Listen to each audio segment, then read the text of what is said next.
Hi, I'm Joe Weisenfelder with Cars.com. I've always been a critic of Volkswagen's earlier SUV, the Touareg. So when I heard they were coming out with a smaller model, I figured, would it be any better? With the exception of the name, Tiguan, or is it Tiguan? Neither of them is really very good. It's much better than the Touareg. Now the problem with the Touareg, mainly, was that it was too heavy. So now it has a pathetic 15 miles per gallon city and 20 highway. And that is for the most efficient one, even though it's really slow. Now this is an all-wheel drive Tiguan, which is the least efficient, and even it gets 18 miles per gallon in the city, 24 on the highway, and you can get even better mileage if you get front-wheel drive or a manual transmission. It's also plenty peppy. Now the Tiguan is about a foot shorter from bumper to bumper than the Touareg and about 5 inches narrower, but there's not much penalty in the inside. Actually, 4 cubic feet less passenger volume is not that bad. There's about an inch less legroom in the front seat, but there's actually a little bit more headroom. Some other nice things in this one, more modern, include the optional navigation system. Now instead of buttons alongside the screen, this is a touch screen, much better maps, better labeling, and it also has this interesting rocket feature. When you're using the zoom levels, you can just hit this one button and it zooms back. It gives you a wide view. Might seem gimmicky, but what it's doing is it's showing you all the traffic patterns, because there's real-time traffic information for major metropolitan areas on this. And you can see it's all green here, which is really weird. Traffic is not usually this good. Then it goes back down where it was.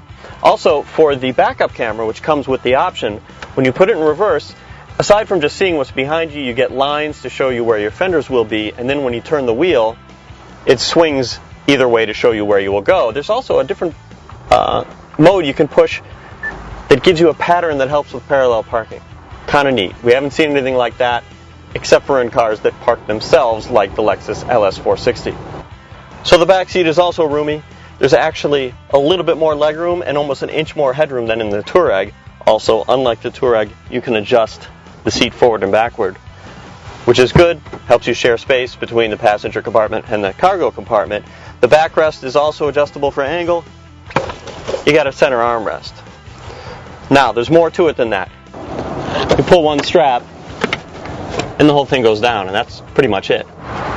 This rigid cargo cover might seem a little clunky, but it's actually much lighter and easier to remove than the retractable kind.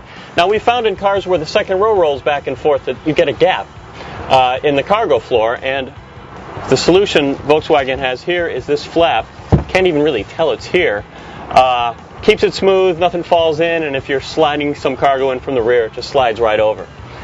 You also get some extra storage space alongside the spare tire here, so you can keep any valuables out of sight.